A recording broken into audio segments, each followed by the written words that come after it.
You're sitting there, looking at the gym clothes or the blank document or the book you promised to read. You aren't tired. You aren't even necessarily busy. You just feel completely, utterly numb to it. Welcome back to the podcast. If that opening sentence made you uncomfortable because it felt a little too accurate, you are right on schedule. Every self-help book promises you that the hardest part of building a habit is the beginning. They tell you that if you can just survive the first 21 days or 66 days, it becomes automatic and beautiful. But they lied to you, or at least they left out the darkest chapter of self-improvement. The hardest part isn't the start. The hardest part is day 45, day 75, the day where the initial excitement has completely evaporated.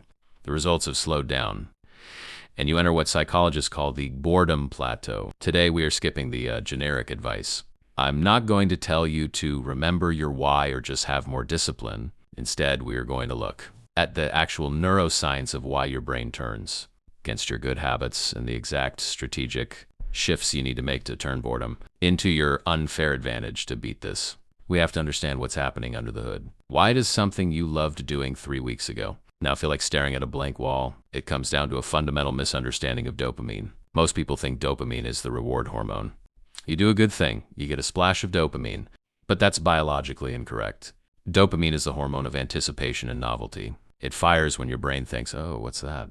That's new. That might keep us alive or give us a reward. When you started your new habit, let's say it was scripting videos, practicing English or working out, everything was new. Your brain was flooded with dopamine because the environment, the challenge, and the identity were unfamiliar. But human brains are survival machines, designed for homeostasis, which is just a fancy word for keeping things predictable and stable. Once you perform a habit successfully 20 or 30 times, your brain goes, okay, we know how to do this. It's safe. It's predictable. And the moment an action becomes 100% predictable, your dopamine drops to zero. The reframe. Boredom is actually biological proof that your habit is successfully forming. It is not a sign that you are doing something wrong. It is proof that you have mastered the basics. What do most people do when they hit this drop? They think the habit is broken. They think, maybe filmmaking isn't my passion. Maybe I should start a blog instead. Or maybe this fitness routine isn't working. Let me try this other diet. We become addicted to the start of things because the start gives us free dopamine. If you keep changing paths every time you get bored, you aren't a builder. You're just chasing a biological high. So how do the top 1% of performers, the elite athletes, the creators pulling in millions of views, polyglots, how do they survive this plateau? They don't rely on willpower. They change the architecture of the habit. Here are 3 advanced strategies to instantly revive a dying habit. Strategy 1, introduce dynamic disequilibrium. If boredom is caused by total predictability, the cure is engineered unpredictability.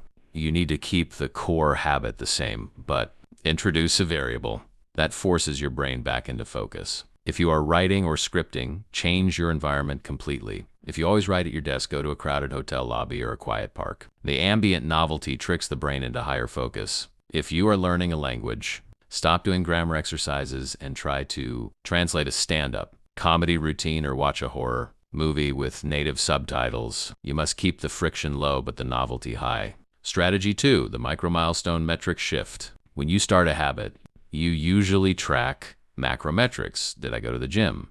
Did I write a script? On the boredom plateau, these metrics become mind-numbing. You need to switch to submetrics.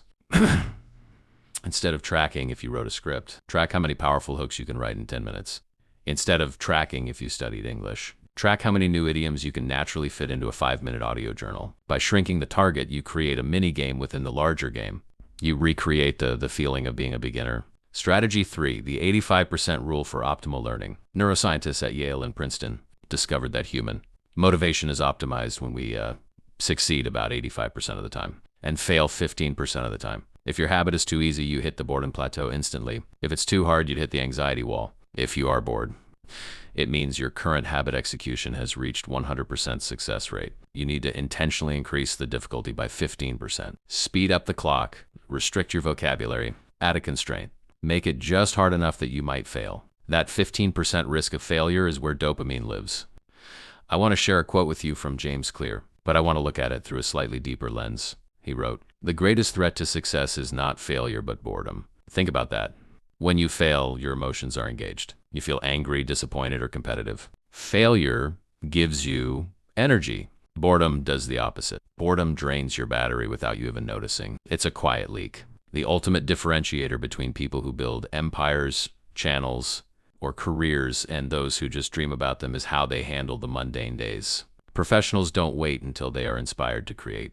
They create because it is a non-negotiable part of their identity matrix. When you can look at a task, feel absolutely zero emotional desire to do it, and still execute it cleanly, you have crossed the line from an amateur to a professional. As we wrap up today's episode, I'm not leaving you with just abstract thoughts. Here's your assignment for the next 24 hours.